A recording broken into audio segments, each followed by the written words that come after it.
I am Brian Ostrowski. I grew up in a small town, not all that dissimilar from Sweetwater, although about 2,500 miles west of here, in Placerville, California. And I have a lot of friends and family that have always run small businesses, and they are terrible at marketing. And the internet came out, and they got very excited about all the opportunities they had to market their business.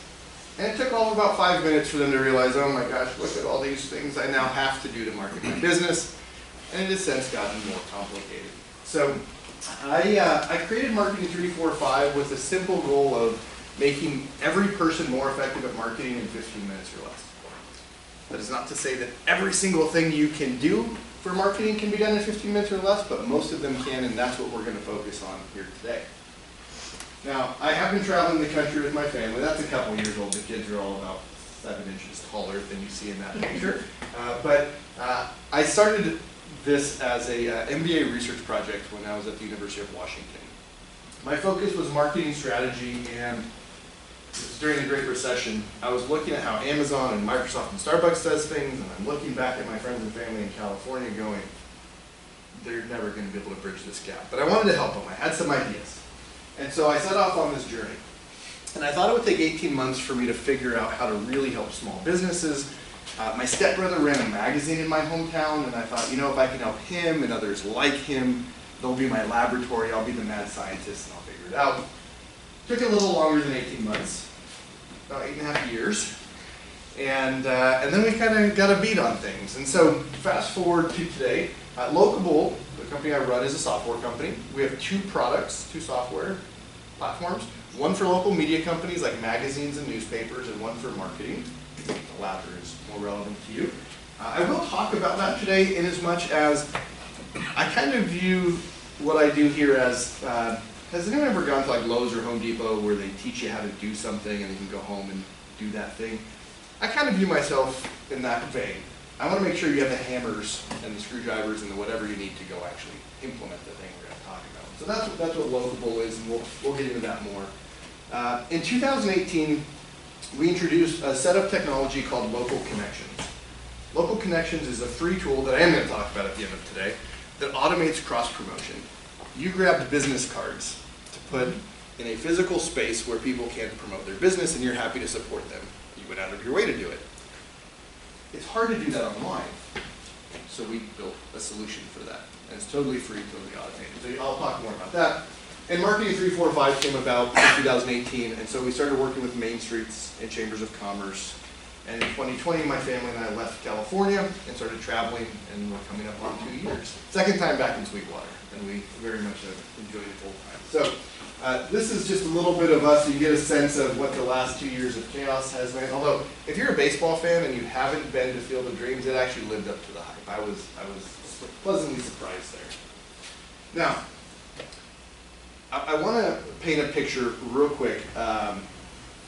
When people think about marketing, they tend to think about spinning plates. This idea that, you know, I have a website, and I have Google, and I have social, I have email, I have stuff in real life, and there are all these things, and it feels like a lot of work, and so it's the first thing to go. And what we want to talk about today is how all of those things work together, how one activity can influence each and every one of those things. And so I hope as we go through this, you'll feel a sense of relief that maybe things don't have to be as complicated as maybe it seems, or maybe you've made it. Also, I'll say, because this slide clearly surprised me, you're getting an updated slide deck, and I may stumble over it once or twice, but it's the first time that I've gone through this exact deck in person. So the goal for today, I've got a few goals. The first is I want to address some marketing misconceptions with you. Some things that I hear all the time that are just flat wrong, but gets in the way of people being successful with marketing. Then we're going to go through, and we're going to talk about the basics of Marketing 345. The numbers mean something. I'll talk about that, how you can use them to your advantage. And then we're going to focus on content marketing. Creating and distributing content is really the #1 thing you can do, and it's probably not exactly what you think it is. And so this workbook that's in front of you is going to be our guide today. And so the general cadence will be, I'll talk for a few minutes, and then I'll give you an assignment, and you'll go and you'll work for a few minutes, and then I'll talk about the next topic, and then you'll get another assignment. And we'll work our way through, And at the end of 2 hours, you will have yourself a content and marketing plan that you built yourself for your business that hopefully you fully understand and feel comfortable executing in 15 minutes or less. So that's the goal for today. I do have an intermission built in at the 1 hour mark because 2 hours is a long time to sit still, especially while I'm drinking a bunch of water up here. So at the end, I'll hit on a couple of features that you should be aware of within the Locable account that you will get an invite to hopefully later today, if not tomorrow. Okay, so let's dig in. First and foremost, when we talk about marketing, when I talk about marketing, I'm sure at least some of you hear the word or the idea of advertising in your mind. And these words get used synonymously quite often, but I don't mean them in the same way at all. In fact, in business school, the marketing framework we learn looks like this, whereas promotion, which is most akin to advertising, lived down here. Now, I'm not going to bore you with all the details beyond saying that advertising is not marketing. Marketing is this big umbrella of activities, of which advertising is one. I like analogies, and so if marketing is the gym where you go to work out, advertising is the bench press. It might be good, but it's not everything that you would do while you're there.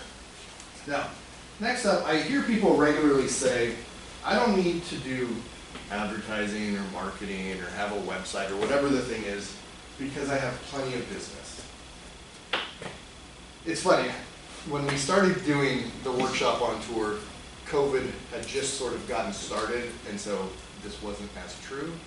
Now it's kind of true again, and this is actually the reason that I created Marketing 345 in the first place. 6, 7 years ago, if you can't hear me as that kicks on, let me know. I tend to be drowned out by white noise. 6 or 7 years ago, I was doing a bunch of chamber events, and I kept having conversations with construction guys. There's a lot of them in the part of California I'm from, and they all said this: I'm busy, I don't need whatever. And I would ask them, well, what percentage of the jobs that you have are the jobs that you want, compared to just the stuff you take to stay busy? And everyone's answer was the same. They all said 30 to 40% is what I want, the rest is what I take. And so I said, well, you need more customers. Not more of just anyone, but more of the stuff you want, so you don't have to do that other crap you don't want to deal with. And I said, yeah, I guess that would be good. Okay, so that set me down this path. The second thing is I don't have time to do marketing. And this sounds totally reasonable, and it's the most consistent lie that I hear. It's true if you think marketing takes you 3 hours and you have to set aside, Friday afternoon or Sunday afternoon. Who's got time for that? But every one of us here has 15 minutes when we're waiting for the next meeting, when our store is slow, when we're just having coffee in the morning. That's the time I hope you can use to do some effective marketing. Now, to that point, Peter Drucker, he wrote and studied management and business in general for about 70 years. He died a few years ago at like 99 years old. Brilliant guy. And he said all that you can think or do in a short amount of time is to think what you've always thought or do what you've always done. Which is to say, we form habits, and if you have a retail store and it's slow, we revert to those habits. We sweep the floor, we shuffle items on the shelves, or nowadays we grab our phone and just start going like this until someone wants it. So the goal here of today is to give you the tools and the know-how so that when you have 15 minutes, you can step right in, you can be effective, and you can step out, and you don't have to, I always say, you don't have to boot up your brain in the marketing mode, right? Turn off everything else. Now some people will say, well, I do marketing, but it's all social. And it's worked, or not, but either way. Which is fine. The problem with social media is that, well, you don't own your audience that you cultivate. We've all heard of the algorithm. The algorithm is getting more and more aggressive in reducing reach. And at the end of the day, it is a rented audience. This isn't my graphic, but I very much appreciate it. Social media is a rented audience, so you don't want to build your home on rented land. And in this case, the landlord is kind of a shady character. It definitely doesn't care about you very much. And so the things that you own are your email subscribers and your website, and if you're a print product, your print subscribers. So what we're going to talk about as we continue through this is absolutely use social media. Absolutely do not be reliant on social media. Can I give an example? An example of what? Okay, so we have the Sweetwater Merchants and Property Owners page, and I have the City Schools PTO page, and I was the only administrator on the Sampo page and one of several on the PTO page. And Facebook told me that I violated their standards. Haley and I got reported on the same day, so we're pretty sure somebody did it on purpose. But anyway, and my account got locked, and I never could get it back, so I lost everything. And now nobody can make anybody an administrator on the Sampo page, which is our Merchants and Property Owners page. So, I mean, I had already been through your class whenever I continued to rely on rented space instead of owned, so. And that's an extreme example. Even if you weren't locked out, your ability to engage people just continues to diminish. It's interesting, I'll take a little aside. So, traveling for the last 2 years, there's a lot of families that do this, and a lot of folks are various types of influencers. They have a big Instagram following. And last summer, Instagram said, their head said, we're no longer a photo sharing site, we're now an entertainment site. We aspire to be TikTok at that point. And so now all these people who took pretty pictures with their diffusers and their other things going on in the background now are performers, and they're dancing and they're doing all of these things, which I wouldn't want to make that pivot if I were in that position. And I don't actually like their content now anyway, so I don't watch their stuff either. Okay, the last thing is people will say, well, you know, I started my business to sell houses or do beautiful arrangements or do whatever, not to do marketing, this other thing. And what I hope to convey today is that marketing done well is simply an outflow of the thing that you already do. You already talk to people about their needs, you already give them value. It's just a way to represent it to more people at one time and to share your expertise, your passion, your insights, things of that nature. Now, I will say effective marketing is getting increasingly more important. This is a video I did, almost 5 years ago, when someone said, is marketing more important now than it was 20 years ago? And the answer is absolutely yes. For two main reasons. One, we are goldfish. We are not nearly as loyal as we used to be. It used to be you have a great experience and you go do a lot of word of mouth. And it's not that we don't intend to do that now, we just have this distraction in our pocket that as I walk out from a good meal or a massage or whatever experience I plan to share, it goes bzzz, and then I'm in this world. And all of that intention falls out of my brain, right? And the second thing is, it used to be you could buy an expensive Yellow Pages ad, and you may not be the biggest ad or the first ad, but people could flip through and find you. And I always tell this story that the very first one of these I did, I said people can scroll through and find you, right? We're being indoctrinated by technology. So they can flip through and find you. But on Facebook, that's not how this works. On Google, it's not how it works. If you do a search and someone's not on that first page, do you think to yourself, boy, what I'm really looking for is hiding on page 4. I'm going to keep going. Or do you try a different search? And if you follow a Facebook page and you don't hear from them for a while, do you go out of your way to go to their page? Statistically, the answer is no. It either shows up in your feed or it doesn't exist. And so being effective has become something of a zero-sum game. So we're going to focus on effectiveness. And we're going to start by the things that may be stopping you. So what I'm asking you, this is the first of the assignments. I'm going to ask you to open up the workbook in front of you. And at the very top of page 3 are two simple prompts. And I'd like to take just a minute to write down any fears that you have about marketing in general, and then any fears or concerns that you have about you doing marketing. You may have someone on your team that's going to help, so that would be the first thing. And then if you have to do something yourself, that would be the second thing. So I'll just give you about 2 minutes to jot this down. And don't worry, you're not going to have to turn this in. This isn't for me to grade or review. It's for your eyes only. And the reason we start with fears or concerns is that as we go through, my hope is that you may actually come back and cross something out. Right? It no longer is a concern of yours. I want you to feel more empowered. And to give you a sense of some things that I've heard from people, I've heard some people say they don't know where to start. They don't want to look foolish. Now I'm yelling at you. They don't want to waste time or money. They're concerned if they'll be effective at it, and they don't want to have to figure it out or figure it out on their own. I had a woman in South Carolina tell me, I don't want to look needy, which I thought was a fascinating insight perhaps into her own psyche, because when you see a Pepsi or Coke ad, you think, boy, that company's really needy right now. You don't think about it that way. You go, obviously they want more customers. They want whatever it is they're promoting. So whatever it is you wrote down, I hope you'll come back and cross things out. And I want to make a couple of comments about the process for today. So we're going to go through a lot of stuff fairly quickly. So my goal is not that you remember. My goal is that you understand. This booklet is going to go with you, and you can revisit it. Oh, that's right, that's what that meant. So as you write things out, if you're a doodler, if you're a sentence writer, or if you like bullet points, I don't care how you do it, just make sure it's going to be effective for you to come back to in reference as we go through. Now, a couple things about today is I'm not going to go into any paid media stuff. No paid advertising, no boosting on Facebook, no Google search ads, none of that stuff. Those things could all be valuable for you, but without a solid foundation, they're not going to be very effective. So we're going to focus on the foundation. And if you choose to go out and do any of those things, what we talk about today will make those more effective. I'm just not going to be the guy to talk to you about those things. So hold those, or if you really want to talk one-on-one afterwards, we can. But that's not the focus of today.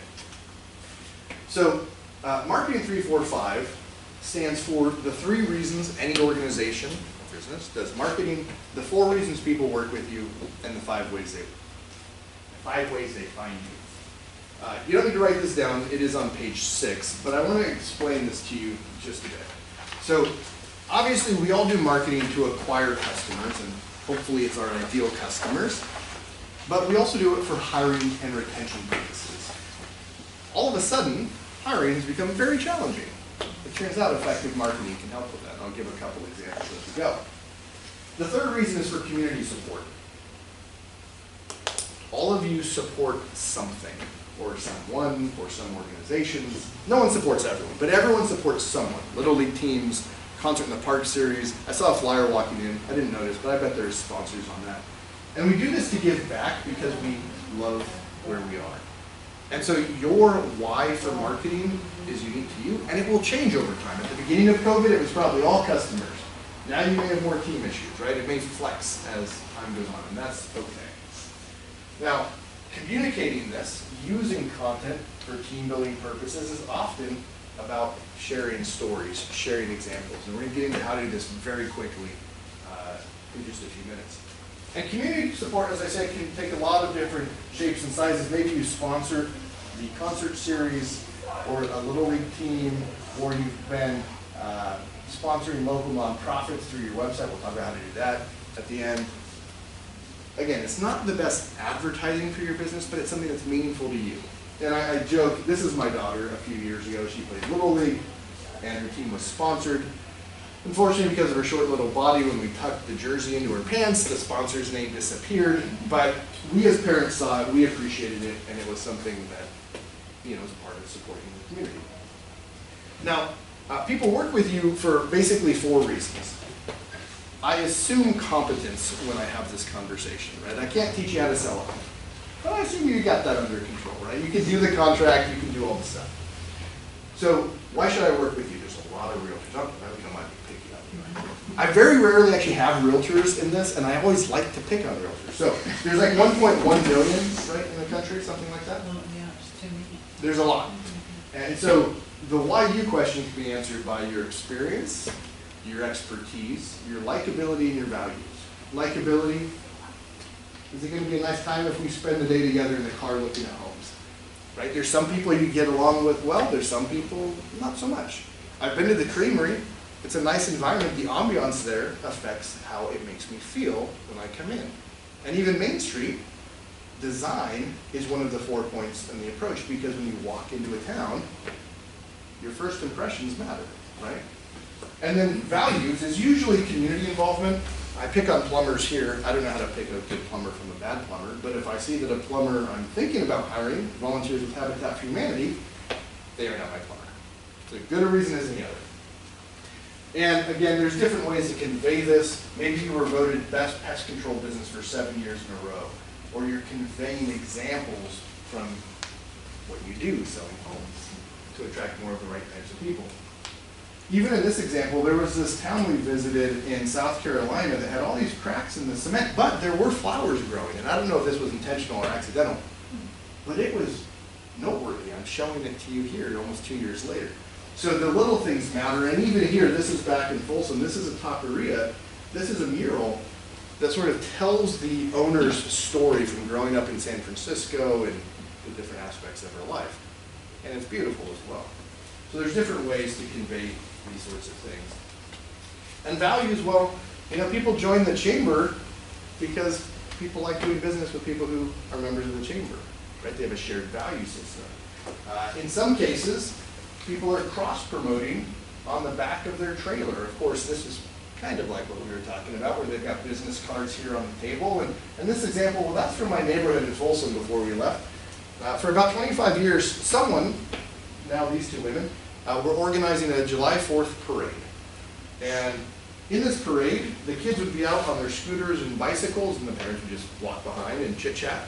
And the year we did it last was 19. I think there was about 1,200 people in this parade. Now there's only about 100 people watching because everyone in the community was in the parade, and so it was just sort of a fun thing. But now, when you think about selling your home, Lucy is your neighborhood realtor, quite literally in this example. So there's different things to help set you apart. And finally, there's 5 ways people find you. Referrals are always best. And there's things you can do to cultivate more referrals. Asking goes a long way to the turn. But there's a limit. And so you have advertising and promotion. This is this big bucket. And it's offline stuff like print, radio, TV, direct mail. It's online stuff like banner ads and social media. Then you have email marketing, Google, and your local connections. Again, we'll talk about that last one at the end. And so at the end of the day, the basic idea, my basic goal for Marketing 345 is to help you avoid chasing shiny objects. Should you be on TikTok? Technically, you should be everywhere. Practically, you may not have a website. Start with the things that are most important and work your way down the list. If you get to TikTok and you want to, you know, do the dance thing, which is the only thing I think of when I think of TikTok, great. But do the things that matter most first.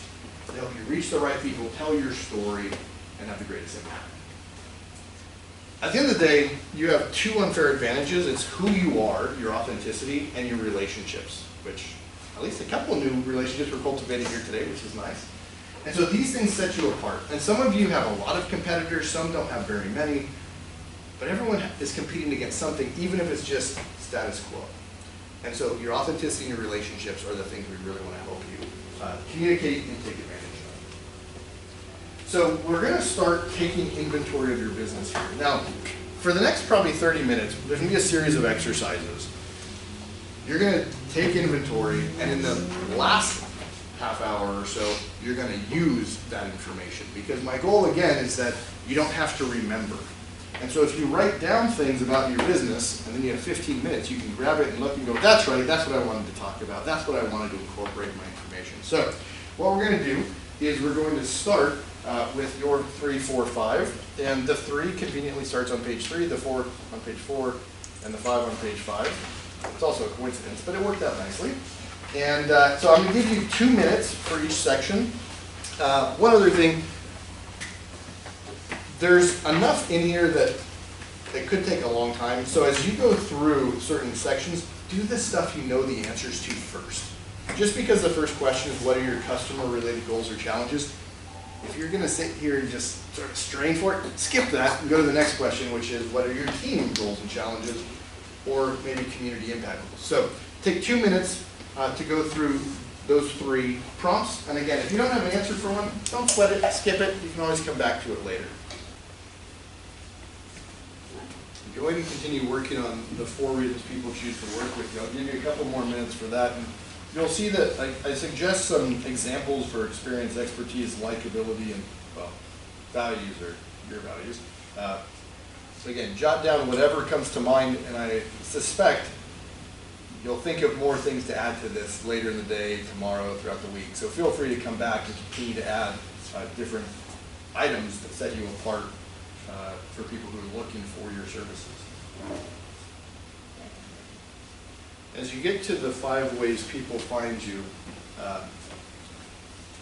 the table's really meant to simply identify, okay, how well do you think you're doing on each of these topics now on a scale of 1 to 10? If you're uncertain, just guess. How do you feel about that? And then how much of a priority is that thing? Is ranking on Google prominently a priority, for instance? And then finally, what's your budget in terms of time or money? You know, if your goal is to rank at the top of Google for cars, which is a very competitive space, and you have 0 time or money, probably misalignment there, right? So whatever it is, jot those things down. And I want to highlight, word of mouth and referrals is fantastic, but relying on the unmotivated goodwill of others to feed your family is not a marketing strategy. And so we want to overcome that limitation. So go ahead and take 2 more minutes to wrap that up as well. It always feels like I'm proctoring an exam as we get to this part. And time, put pen and pencil. Again, the goal here is to take a little inventory and to be information that you can come back to later. You will see a prompt underneath the table there on page 5 of what is something you can do immediately. Is there an immediate action item that you could take to move things forward? You're going to get an invite for your Locable account, so that one should be pretty easy, but you may need to claim your Google business profile account. By the way, it says Google My Business because that's what it was called for like 6 years until they just rebranded after we printed out all this stuff. So Google Business Profile controls how you appear on Google Maps and some of your search results. So if you don't know what that is, type into Google Business Profile, and then go through that process, because that will actually help you rank higher on Google. It only takes you a few minutes to set up. So you've just completed a situational analysis. That's what we call it in business school. And if you were a Fortune 500 company, this would take a year and about $10 million, but who's got that sort of time? So we're going to take your gut feeling about your business as a great starting point, and we're going to continue marching on. And we're going to talk about who are the people you're trying to reach. Now, in business school, we love frameworks. So we learned segmentation, targeting, and positioning, STP. A segment is, how do I break down the market into different sorts of people, right? Why do people come into an ice cream shop? There's probably different reasons. There's parties, there's after school, there's date nights, there's these different things, right? So how do I segment them? And then how do I choose which targets I want to go after? And how do I reach them? And then what message do I send? If I'm a high school student on a date, that's very different than if I'm doing a birthday party or something. Now, this is kind of a lot to look at, so we're going to go through a slightly more human-feeling example, and that is personas. So a persona is a way to think about a group of people as if it is one person. Because it's easier for me and you to have a conversation than it is for me to have a conversation with a lot of people kind of sort of like you. And so, in this example, if just stay with the ice cream. If you want to do a lot of birthday parties, and we've got 5 kids, and we have ice cream all over the place. I said we came into your store. It wasn't yours at the time, but we came in 5 months ago. So you might want to reach my wife Shannon. So you would say, okay, Shannon is like the perfect customer for me, possibly. Shannon, she's a homemaker. She stays at home. I won't tell you her age, but she's about my age. And she obviously has a bunch of kids and she likes to, so you start to build out this idea, because if Shannon does represent your ideal customer, now your marketing can start to be reflective of that. The words you use, the colors you use, how you communicate, the stories you tell, and where you go all fit in here. Now, you may have multiple personas. I'll come back to real estate, right? Maybe you're like, hey, we want to get all of this California transplant folks coming in. But you also want to do something else. So you may have multiple markets. So as we go through this, think about one. Don't try to combine 2 sets of customers into one. You can do this exercise multiple times. So what we're going to do in just a moment is we're going to turn to page 7, where you have an opportunity to describe your ideal customer. And you're going to talk about the problem that you solve for them, or the benefits they get. If you don't solve a problem or deliver a benefit, you don't have a value proposition, but it's one or the other. And you may talk about, are they mostly men or women in their age? Is community involvement important to them? Maybe I only do business with chamber members. It just sort of works out that way. Okay, I should probably join the chamber if I want to be in that space. So values are important. Why do they buy? Why do they buy from you? I can buy ice cream anywhere. Why come out? Why spend more? Why go to your store than just getting a pint, right, at the grocery store? There's a reason. In fact, many reasons. And is this a luxury purchase or a necessity? In software land, we talk about is when you have to sell aspirin or candy. People buy both, but for very different reasons. And so understanding where your product falls is important. Now, at the bottom, there's an opportunity to create an actual persona. I'm not going to give you enough time for that today because we don't have enough time for that today, but you can do that later if that sort of helps you think about things. Now, on the flip side, if your greatest need is hiring, then page 8 is where you're going to spend the next few minutes. And you'll talk about your hiring goals. Why would someone want your job?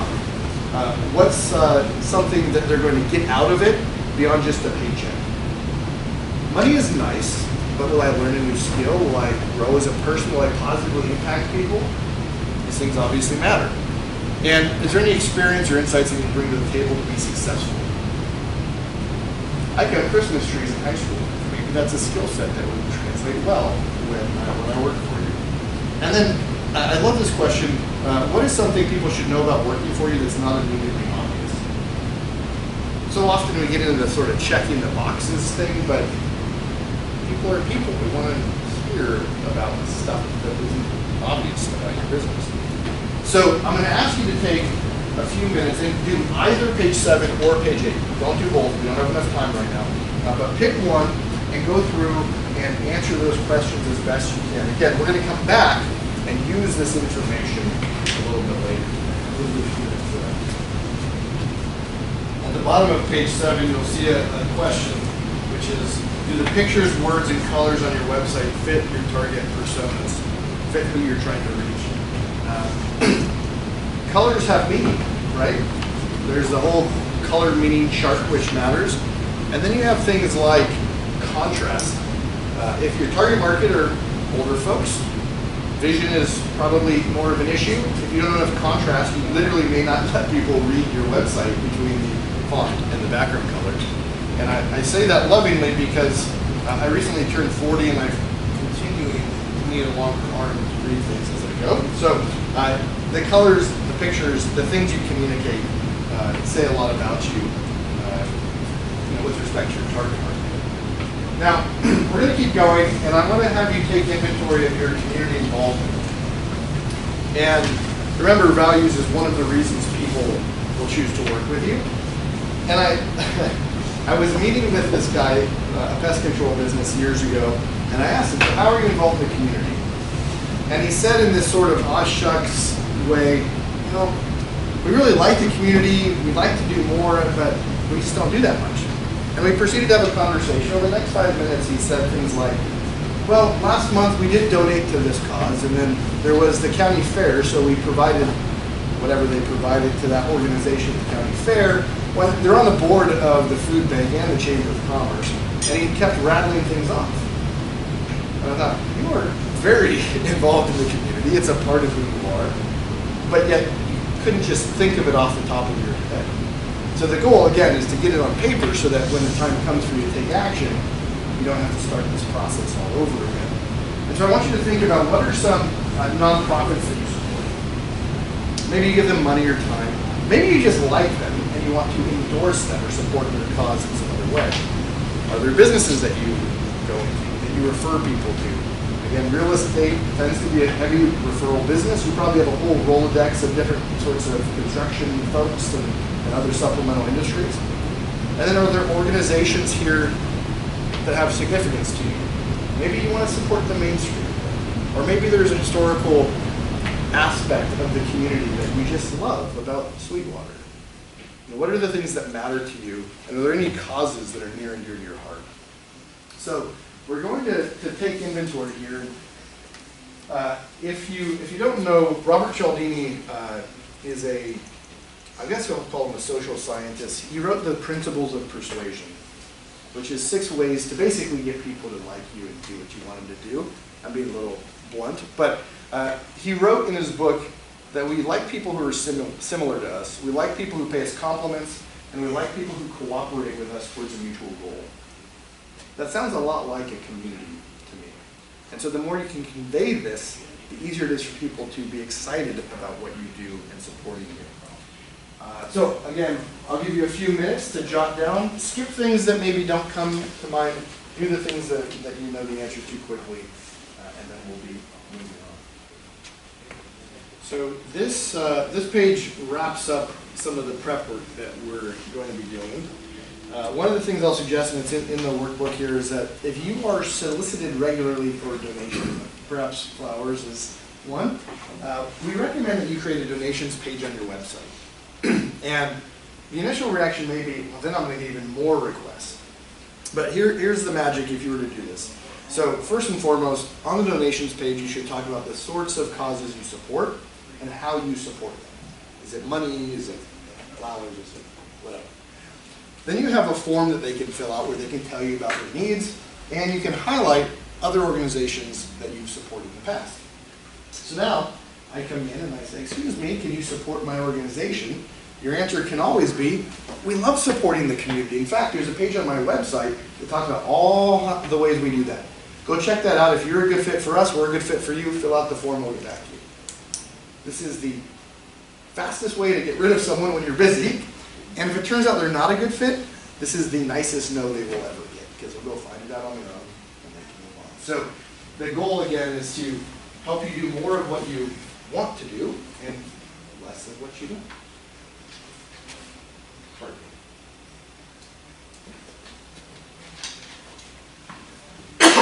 All right.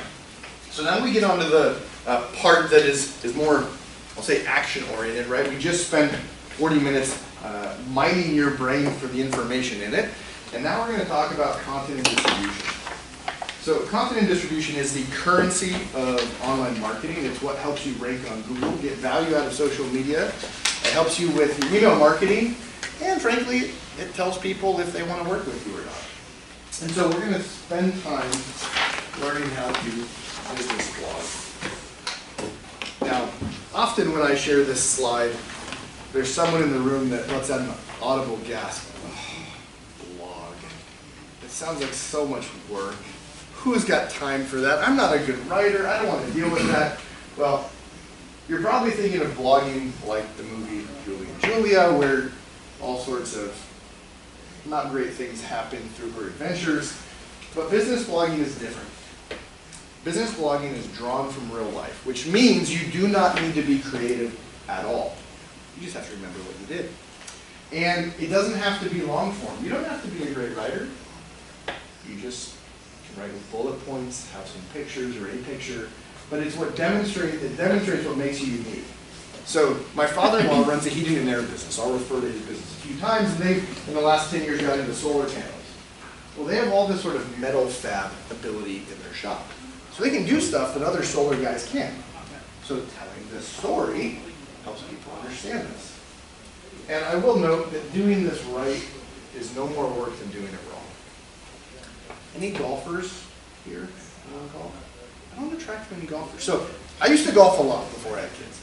And I was newly married and I thought, I want to get as good at golf as I can. So I practiced a lot. And I got down to about a 15 handicap, which is kind of an okay player. Kept practicing, didn't get any better.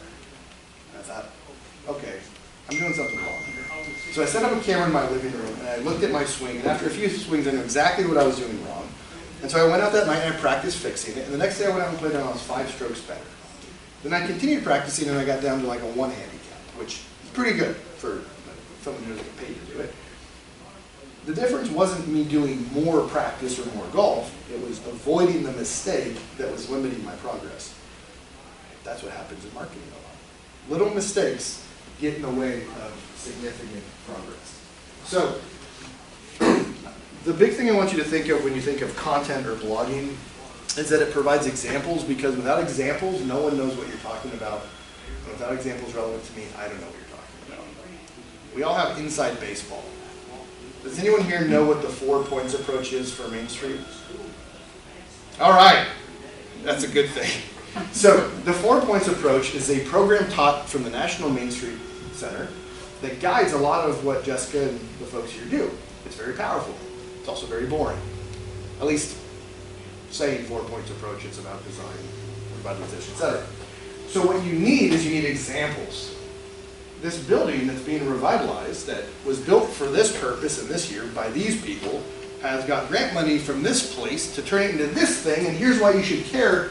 And you drive by that every day and you go, oh, I get it, that's historic preservation. And it connects the dots. And so the goal is to have people have that moment where they go, oh, I get it. What type of marketplace is it? Let me give you some examples. Oh, I get it. And so you're trying to get to this aha moment. And content is the key. Now, one caveat here, if you do not have what I will call an effective website, everything else you do is more effective, more expensive, less effective, more time consuming, and frankly, just makes you look less professional. So an effective website has a few key criteria. On mobile, it works. You don't have to pinch and zoom to read stuff. That's the first thing. The second thing is you can update the content yourself. If you need a tech guy to make changes to your website, you don't have an effective website. And you need to be able to make these updates quickly. So as long as you have an effective website, everything else that we're going to talk about is something you can do. If you don't have that, you need to solve that problem. There's lots of ways to solve the problem. We have services. There's local people. You can talk to me afterwards if you need to address this. Now, we talked about content and distribution. We talked about this whole idea of fragmentation. You know, if you think about the fact that you need to create content so that you can rank on Google, improve your website, get value out of social media, and do email marketing, you're probably thinking I told you to do 5 things, but I did not. The content that you create should live on your website. Any content of consequence. So content of consequence, which is not easy for me to say this morning, is something that you think to yourself, if someone gets referred to me, I'd like them to maybe see this. If I get a referral for someone looking for a home, it'd be good if they could see this stuff. Or you think to yourself, whatever this content is about, I'd like to rank on Google for that. If I type into Google something about flowers, I want to find you. It needs to be on your website. If you post that content just to social media, neither of those two things are met because Google is not going to show Facebook any love. And I don't go to your website. I look around your website and go, you know, there's not much here, but I bet their good stuff is somewhere else. You just don't do that. Now, on the flip side, I'm going to take a picture here. If you go out to a farmer's market and you take yourself a selfie, I got to zoom out. All right. Everybody kind of smile. All right. If you take a selfie at a farmer's market, post that straight to social. That doesn't need to be a blog post. It is not content of consequence. It is fun. Absolutely post it. Just doesn't need to be on your website. So once the content is on your website, you're going to share that to social, mostly Facebook, because you can't share to Instagram, as it turns out. So mostly Facebook, and people will see it, maybe, if the algorithm likes you that day, and they will click on it if they're interested, and they go back to your website. That's cool. And you'll share it to email. Now the beauty of email is if I email you, you get it, because that's how email works. Now you may not open it, and you may not click, but you have the choice, not the algorithm. But in this case, you get my email, you open, maybe, you click, you go to my website. So both social and email are distribution channels to get people in front of your content and get them to your site. Now the magic starts to happen if you get people from social to your website, and on your website you say, hey, subscribe to my newsletter so you don't miss anything, because you miss stuff on social. And then you're mining Facebook, which you don't own, to get people to your site to grow email, which you do own. So then if Facebook goes away and your email list is rocking, you don't really care that much. Now, again, I'm teasing this a bit, but cross-promotion, which we'll talk more about with other people in the room and others that you support, is another way to reach folks. And then Google's watching because they're big brother. And as you do this, you start to rank higher and more broadly on Google. Now, a quick thing about search engines. People will often say, I want to rank on Google. Great. What would you like to rank for? If I search for your business by name and I find you, that is not search engine optimization. That's just the way it should be. If I don't find you, that's a whole different problem. But if I am looking for after-school activities and I find you, ooh, that's interesting, right? Because I didn't search for you, but I find content where people come to you because maybe you have a class after school where people can come and hang out and eat some ice cream, right? So you want people to be able to find you when they're looking for the things you offer, the services you provide, the products and experiences you deliver. That's what this content enables you to do. Now, if you're thinking to yourself, email is a pretty high priority on that list, that seems out of whack.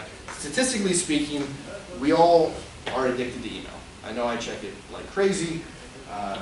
Email is incredibly effective at doing business. And even with younger people, they prefer business emails over business on social. And even Facebook has said they're starting to build an email tool. Now, I think their tool is going to end up being terrible, but the point is they think there's value in email, and so should you. So instead of, again, this graphic you saw to me, instead of it being all these different things that you have to do, it's one thing that reaches out to multiple places so that you can avoid building your home on rented land. All right, well, welcome back. And to help you quickly review, we're going to have this image in our mind here. And we're going to start talking about what is a blog, how do we create it, how do you do it if the idea of writing it just doesn't sound very nice. So, first and foremost, a blog post is just an article that lives on your website. There's not a whole lot more to it than that. It needs to have its own URL, meaning after yourwebsite.com, there needs to be something after that slash that I can go straight to it. So if it doesn't have its own unique link, it's going to be a real problem for sharing and for social media. So it's got to have its own link. What should it have after it? What did you say? /blog. Well, it should be something like, if I write a blog post about today, one of you asks me a question and you go, oh, I should blog about that. My blog post is actually going to be locable.com / and the way our website works is it has the date, so it would be March, whatever today is, 2022, / the name of the blog post. So that is a specific address for that specific post that I wrote. That article about that dog, I can give you a link and you'll go right there. Not to the website, not to the general blog, to that blog post that you're writing. So the next thing is it can include a video. If you like doing videos, great. Videos happen to be time consuming, so we don't recommend it to start with, but I like to talk clearly, so I do a lot of video talking head stuff. But even when you do a video, that video I uploaded to YouTube, I embedded into the blog, which is not difficult, and I still have words underneath. And there's a few reasons. Google wants to see the words. And that video is a 4-minute video. I need to convince you with words that it's worth your time to hit the play button. And so some people will read this before they bother hitting play. So you want to hit both of those things. I'll make one other note, we'll come back to this, but you should always have a call to action. What do you want people to do next? I'm distracted, I have 5 kids, I'm traveling across the country. What should I do next? Come in, book, schedule, call, something. Now, an individual blog post usually gets presented on some sort of feed, a blog feed. So here are individual posts represented on this feed. This was the most recent, second most recent, going back in time. So there's a lot of ways to visually display this, but there should be blogs on a feed, and it should be a very repeatable process. So what we've developed, what we're going to go through today, is what we call a prompt-based approach. Prompts are just questions. And I've been giving you prompts along the way. It turns out if I ask you a question, you probably know the answer. I talk about my kids a lot. My kids are really gifted. I know everyone says this, but our kids are really gifted at making messes. And so they will destroy their bedroom or our RV, and then I say, okay, it's time to clean up. And they'll go marching off. And they'll do something, I don't know.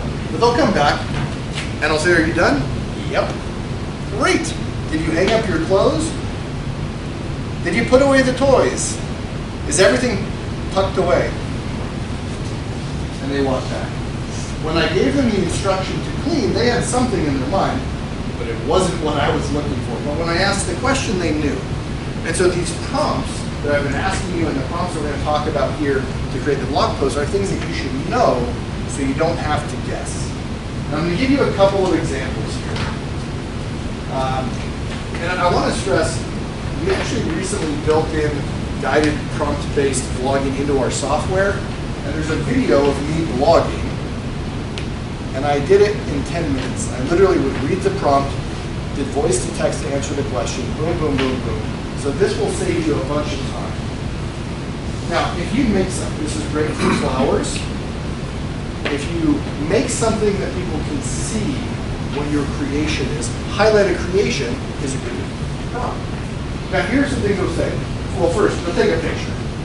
And then you answer these questions. What did you do or what did you make? Well, we baked a birthday cake for a 7-year-old girl who loves Disney princesses, right?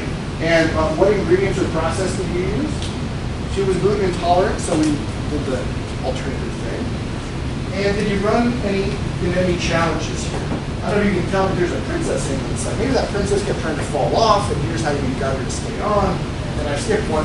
What's unique about your creation? I call this the feels. Is it heavy? Is it light? Does it float? Does it glow in the dark? Does it smell like oranges?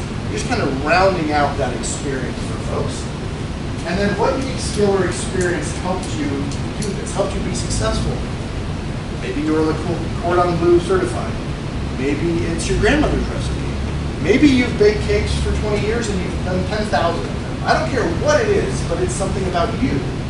We're harkening back to the 4 reasons people work with you, right? So if you were going through this, you would flip to that section of the workbook and be like, oh yeah, that all applies here. And we use that.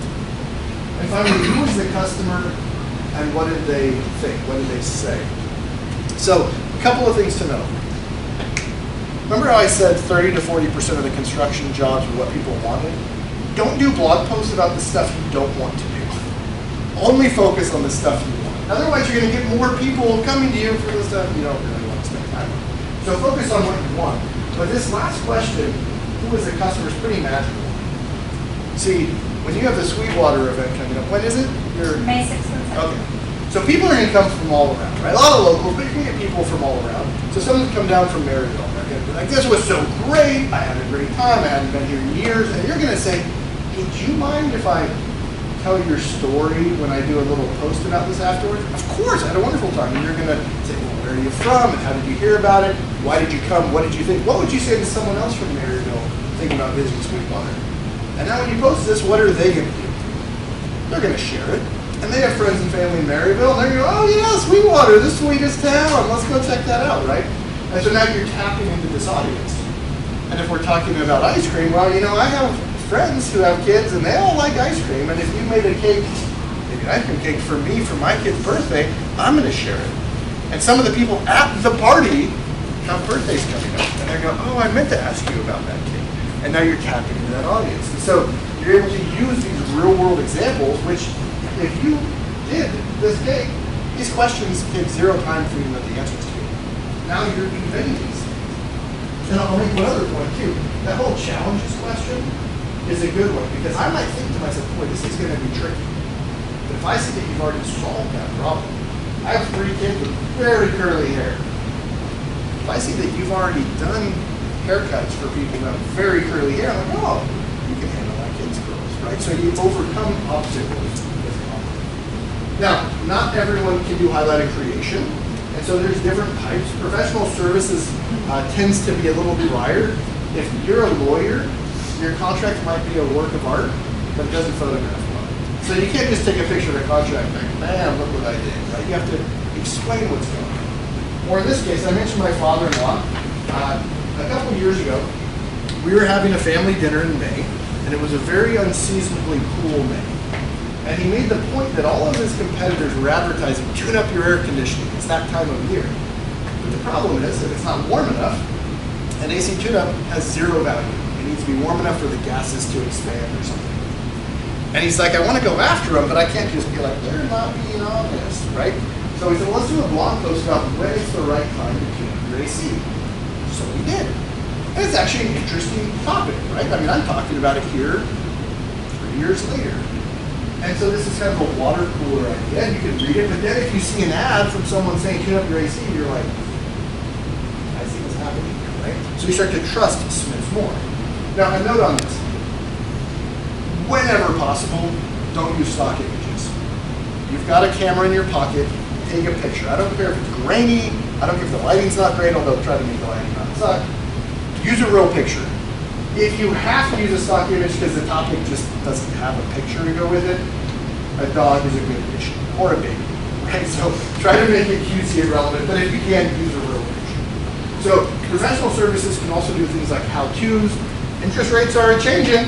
What are the ramifications, right?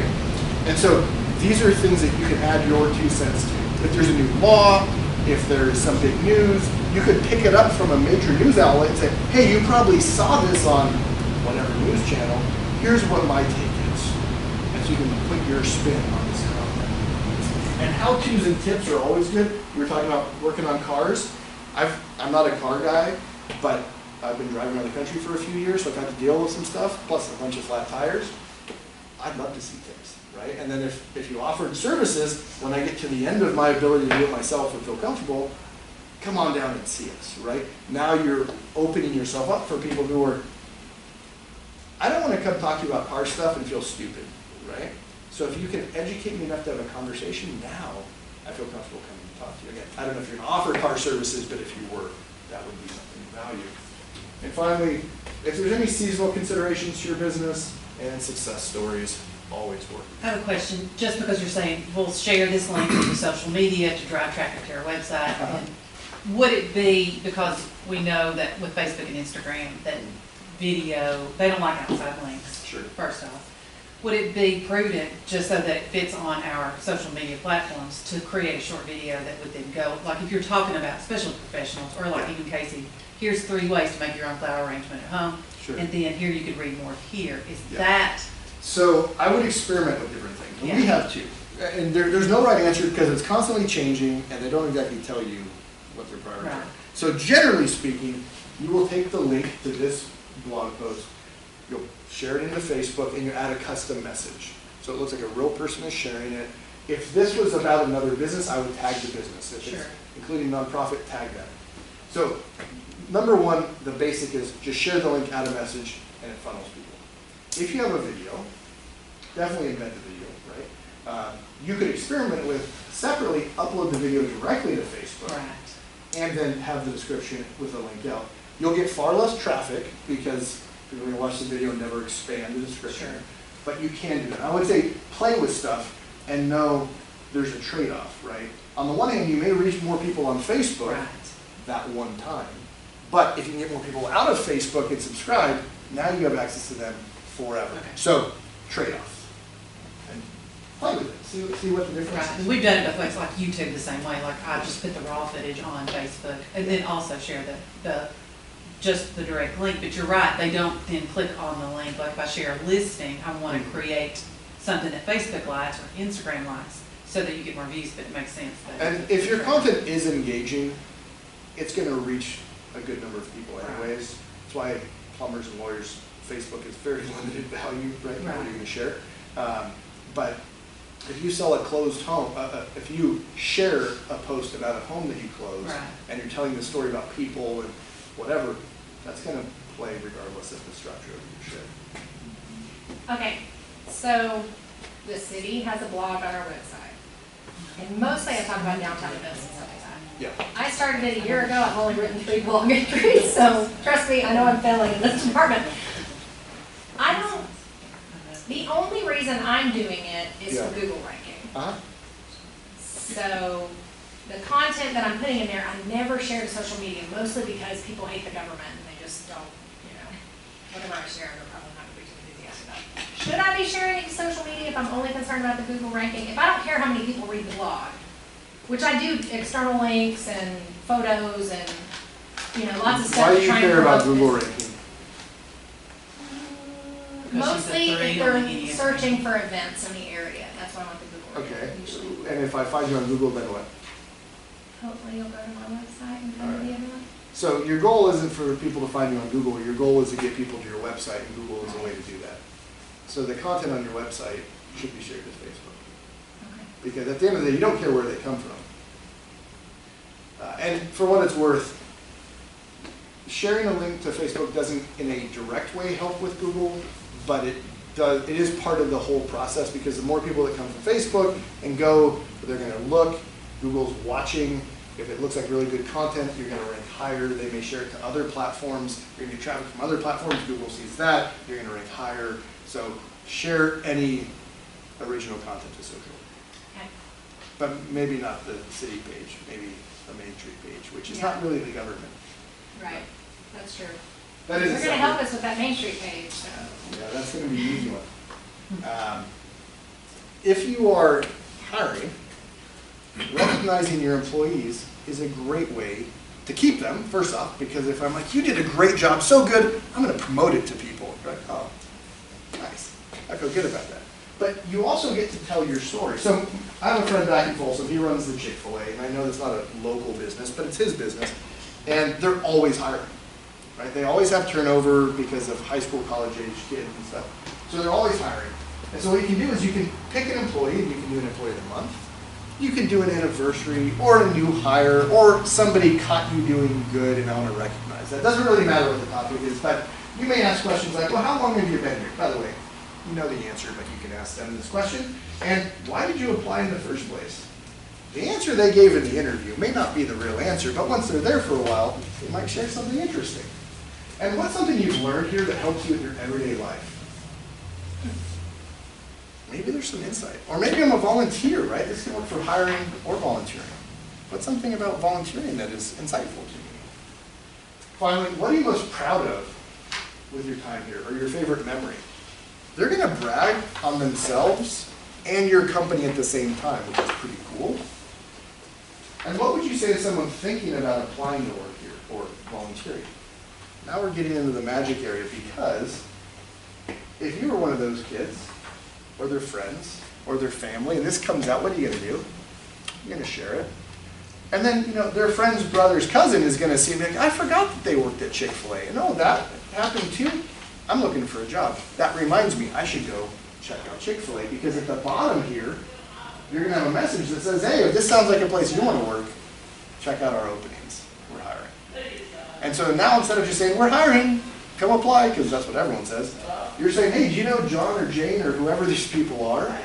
This is something you should know about them. This is a place they're able to be cultivated as a person, and they get a paycheck too. That's not too bad. If that sounds like a place you want to be, come check us out.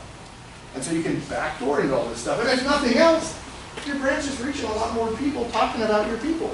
So that's good for customers too. And so this content can be very quick. Again, you can literally ask these questions of your employees, your volunteers, and create this content.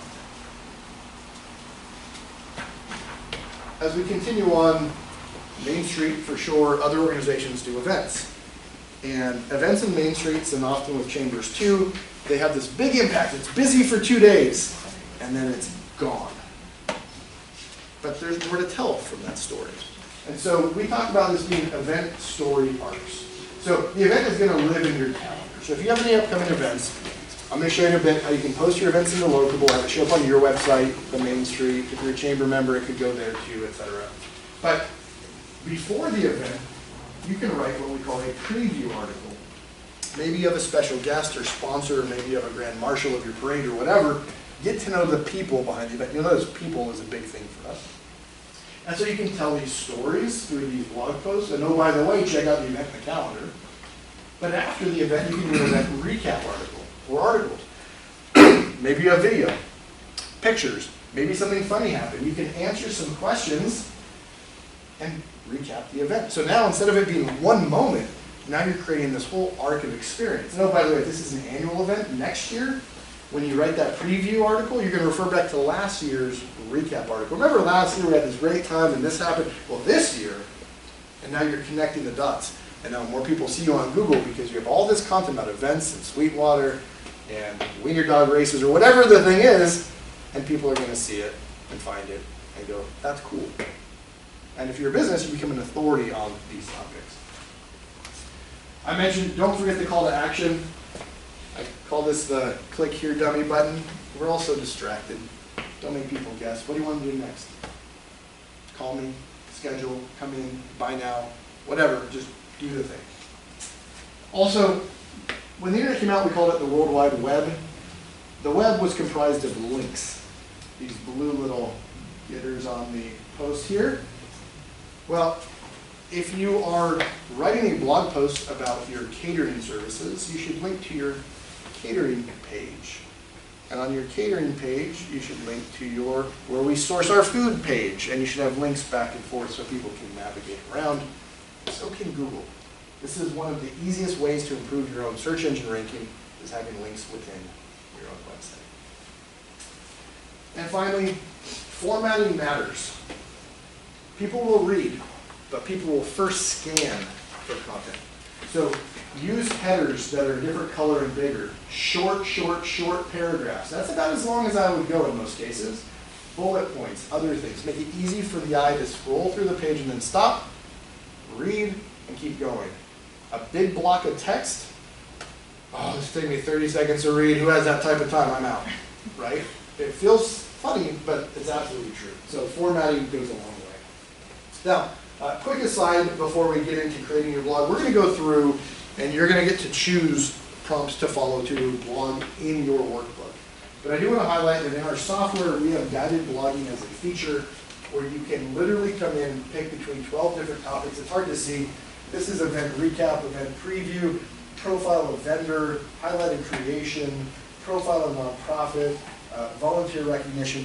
You pick the thing you want to write about. The next page is going to give you some prompts that you can go through and answer, and you hit publish, and you're done. So if you like this prompt-based approach, while we do have downloads that you can use paper, our software has it built right in. Okay, so what we're going to do is we're going to open up the book. I talked for more than 5 minutes, so I apologize. We're going to open up the book, and we have different prompts in the book. I think we have 5, if I'm not mistaken, from pages 11 to 15. So you can pick between a few different types of prompts. And here's how this is going to go. First and foremost, turn to the page that is of most interest. Highlighted creation is 11. Product overview or unboxing is 12. This is good for a marketplace or any traditional retail space. Professional services, spotlight an event, or employee or volunteer recognition. So first off, you're going to pick one of those today. In real life, you could do any number of these based on your business, but for today, you're going to pick one. Then in a moment, you're going to go through and you're going to think about not writing your blog post, but answering a couple questions. What are some keywords and phrases that are related to this sort of content for your business? So I don't want you to think about meta tags or hashtags or any of that. That has nothing to do with search engines. But what people do when they go to Google is they ask a question. Do you do ice cream cakes? Is what they're going to ask Google, right? And so Google is going to seek out the answer based on a lot of criteria. Where are you located? When are you searching? Where are you?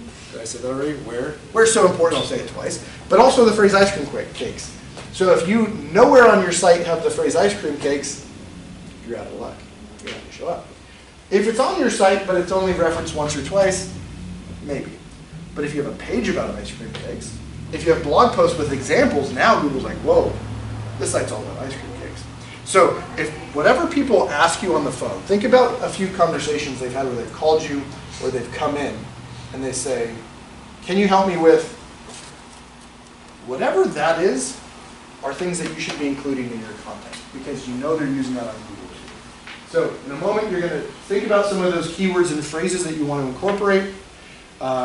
Again, are you such and such certified or accredited? Is it a formal thing? Is it an informal thing? What are the words you use? And then what call to action do you want to have? Is it buy now? Is it learn more? Is it schedule? I don't care what it is, but it should be something. And finally, if you're going to create content like this, is there something missing from your website? Do you need to add a reservations page or something similar? Okay, so step 1 is just answering these questions. You are not blogging, you are doing keywords, calls to action, and any related content. I'll give you a couple minutes for that, and then we'll talk about creating the actual blog post itself. Like everything that you've done today, undoubtedly you'll think of more keywords or questions or other things to add later. And in fact, you may get a phone call today where someone asks you something that you've never heard before. You go, oh, that's an interesting topic. So feel free to come back and revisit each item here. It's going to evolve with you. Now we're going to go ahead and create your first blog post.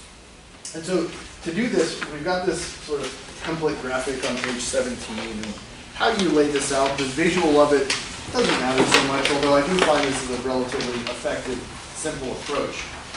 But before you dig in, I want to cover a couple things on page 16. This is where you'll create your first post. Of course, it's not a real blog post because it's on paper, not your website, but we'll pretend. First off, you do need to have a good descriptive title. Often people try to get clever with their titles. Don't do that. If you do something clever, people don't understand, Google doesn't understand. When you share it to Facebook, people are like, I don't know what this really is. Be obvious, be descriptive, talk about location, talk about who the customer is if it was a business customer, talk about what sort of flowers you use in the title, what the occasion is, that sort of thing. Next, use an image, at least one image. If you can take more than one, that's great, but at least one real image. And if you can, incorporate these high emotion trigger words or power words. So on page 24 is a list of some of my favorite. There are hundreds, but these are words that convey emotion on their own. And these are some that I picked specifically that are relevant to local marketing. And I'm going to read from this, and as you just listen, see, do you have any sort of like emotional reaction to the word as it happens? Secret, miracle, proven, quick, easy, guaranteed, risk-free, genuine, imagine, you. These words carry meaning, I suppose, because of how they're used throughout our whole life. But if you can incorporate some of these into your titles and into your descriptions and into your social media shares, you are more likely to hook someone's attention so that they give you the attention of their brain along the way. So if you can reach them emotionally, that's a good thing. Now, we're finally to everyone's favorite part, which is creating the blog post. And in the box that you see there, I'm not going to give you enough time to make this a perfect prose blog post, so you may want to do an outline. But the way this should work is you should be going back and forth. Right? You pick some highlighted creation, you're going to turn to page 11 in this example. What did you do or what did you make? Great. I'm going to write that down using an example from my business. Then I'm going to go back. What ingredients or process you use? I'm going to come back and write that down. I may need to jump back to see the 4 reasons people choose to work with me. So I'm going to go back to page 4 and I'm going to find something that I wrote down for experience or expertise or likability. I'm going to tie that in. So you should be going back and forth.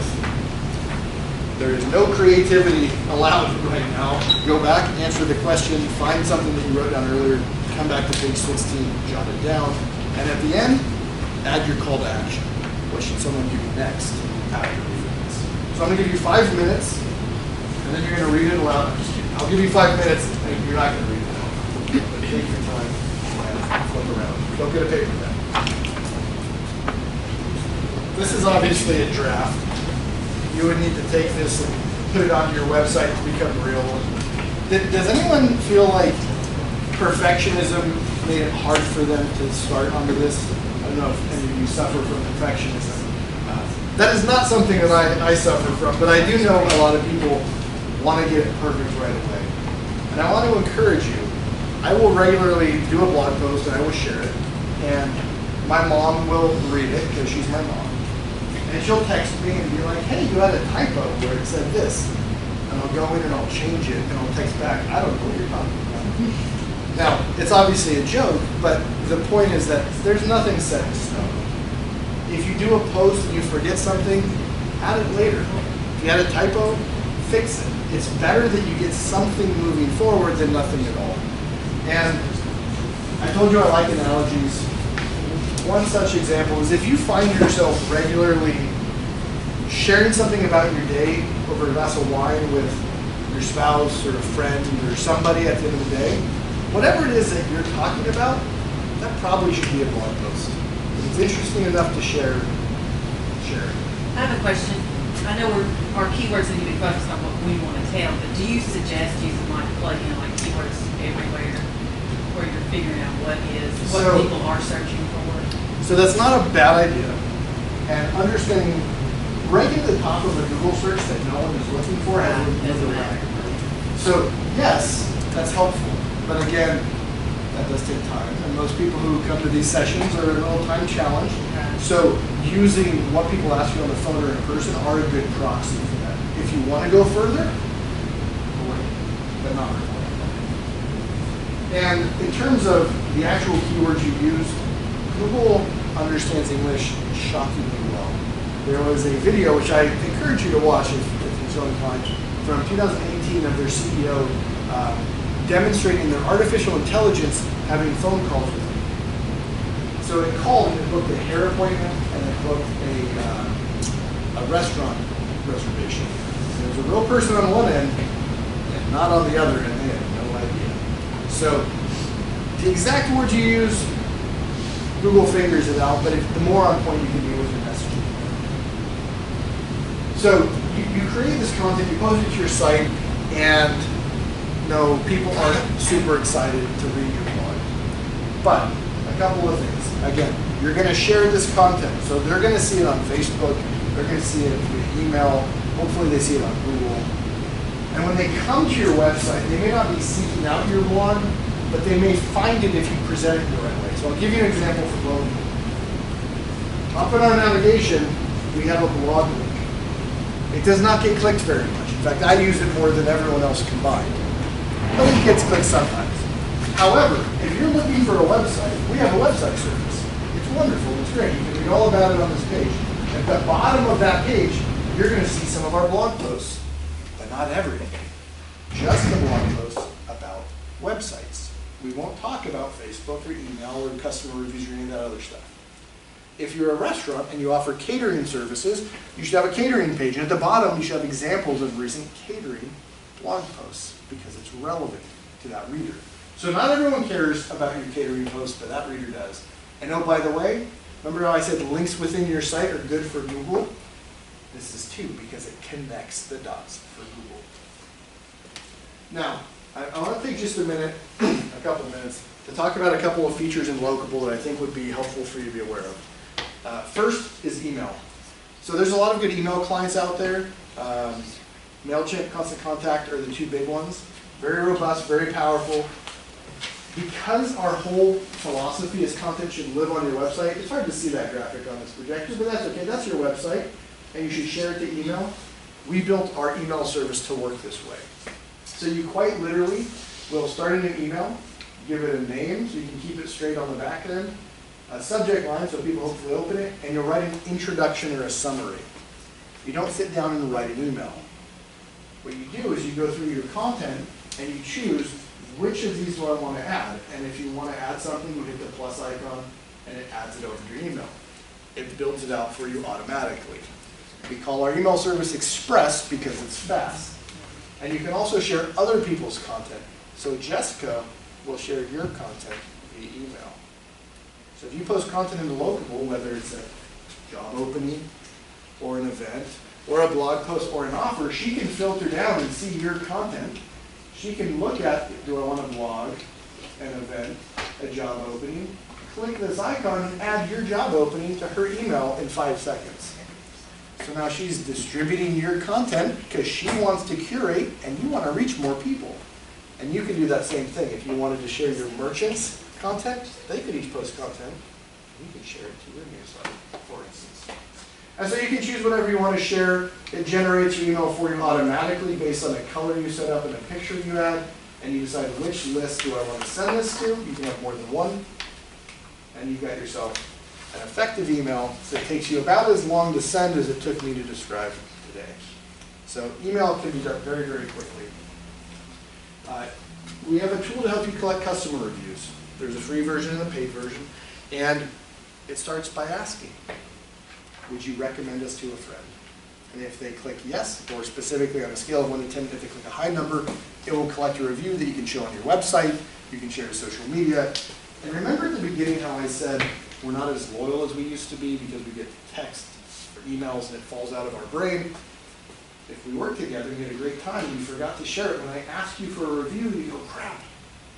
I want to show you, look, I'm going to give you a good review and I'm going to share it with my friends on social media. So asking for reviews is going to drive more referrals at the same time. And so again, you can request reviews with just an email address, you can show them on your website, all that good stuff. But the last big thing I want to highlight is local connections. I mentioned this technology is totally free to use to participate, and it helps you automate cross-promotion. And when we go around the country, we see that people cross-promote in lots of different ways. In fact, growing up in a small town playing high school sports, we'd go put our schedules in the windows of merchants, and I'm guessing I see that here throughout the year. And so you just see all these different ways that people support local. But, alas, if I go to your website, do I see any of that? If I go to Facebook, maybe occasionally you share someone else's post. The fact is, doing that online just kind of sucks. And so we wanted to solve that problem. And so we built a digital version of the flyers in the window we call Local Connections. And it works kind of like this. This is in North Carolina. Red Buffalo is a brewery. They do live music. They have a website. Their calendar was not very good. So they signed up for Locable, and they got a free calendar that they put on their website. So this is Locable's calendar on their existing website. And they post their events to their website. But the downtown wants their content. And so they support them. And the content goes from their website to the downtown's calendar instantly. What we built is a social network. Instead of following someone on Instagram or Twitter, you support them on Locable, and now I'm going to pull in your content, and your content, and your content, and I'm going to show whatever you post in my calendar. It's free, it's automated, and oh, by the way, Red Buffalo also is a member of the chamber, so their content goes there.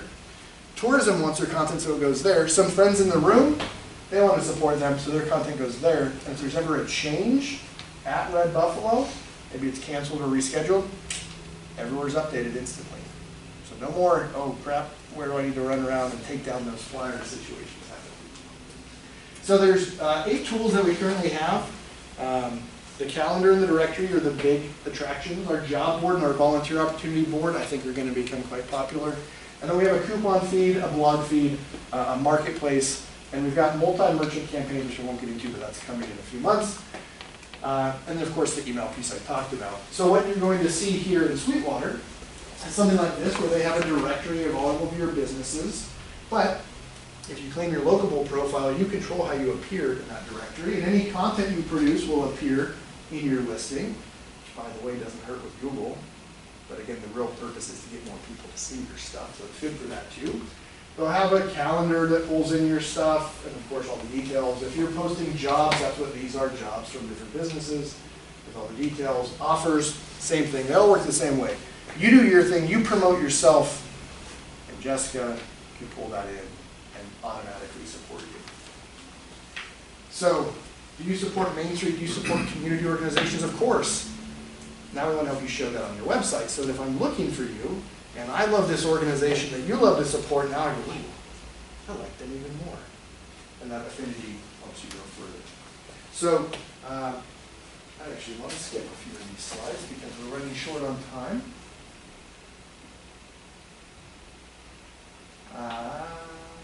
Just to highlight this one point here of how this all works. In my hometown, these organizations support the same businesses, and so the same events show up multiple places.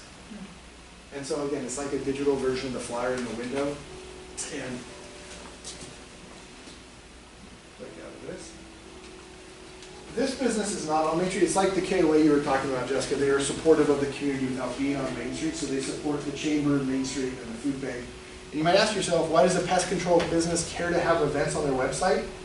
Well, if the food bank's doing a fundraiser and you go to their website, they want you to know. And if you're looking for a pest guy and you like the food bank, he wants you to know that too. And oh, by the way, the average company that uses Locable to cross-promote with their existing real-world relationships will reach more people than they reach on Facebook. And it's usually not even close. Still do Facebook, but this is free and it's automated.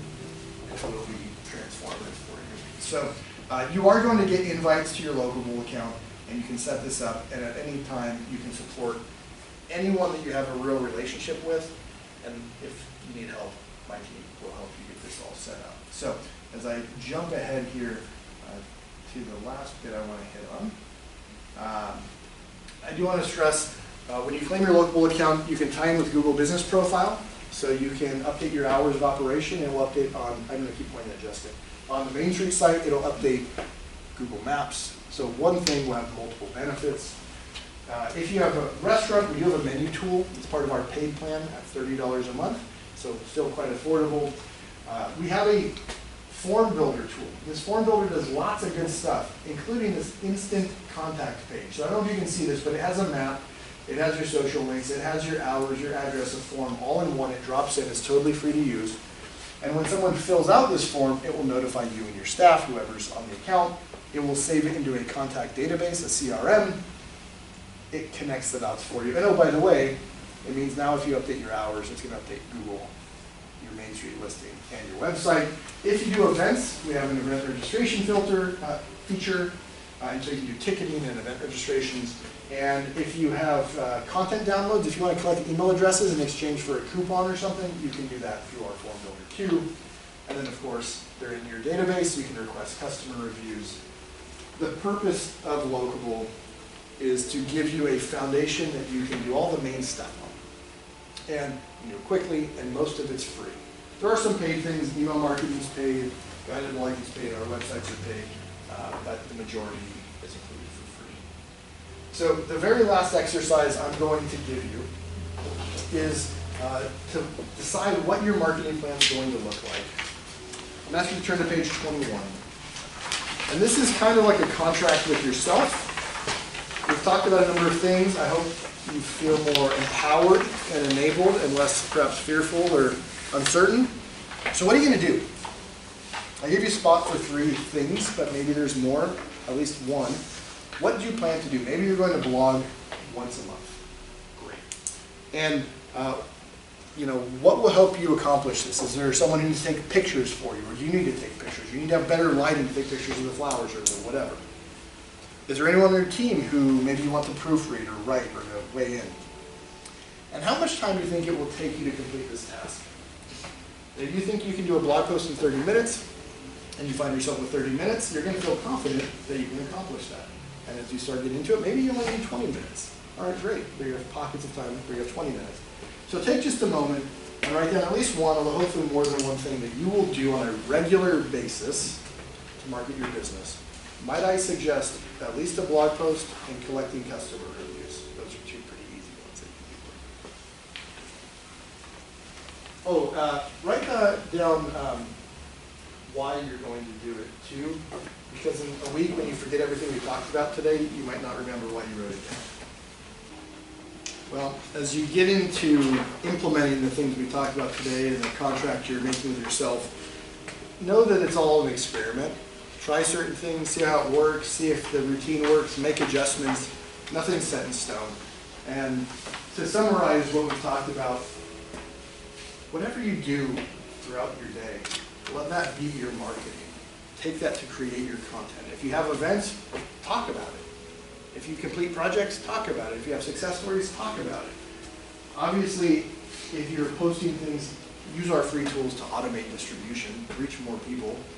Use software as a tool, right? Whether it's a hammer or a screwdriver or something, the tool does a job, and that's what software should do as well. And finally, please use your website as your home. If you don't have one that's effective for you, well, my sales pitches, our small business website start at $375, and they're $30 a month for all of our tools.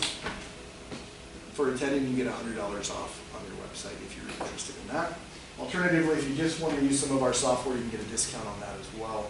We want to make it as easy as possible for you to implement the things we talked about today. And so everything at Locable that we're building is to make implementing Marketing 345 as fast and effective as possible. So thank you for letting me be your guide here. I hope you do feel more empowered. I talk about the fact that it is a battle, but you have tools at your disposal, your authenticity and your relationships. And so we've created this hashtag #TakeBackLocal. It's on a t-shirt here, because we want you to view this as a fight, but a fight you can win, and you can do it together. So thank you for having me. Thank you for attending. Have a good night.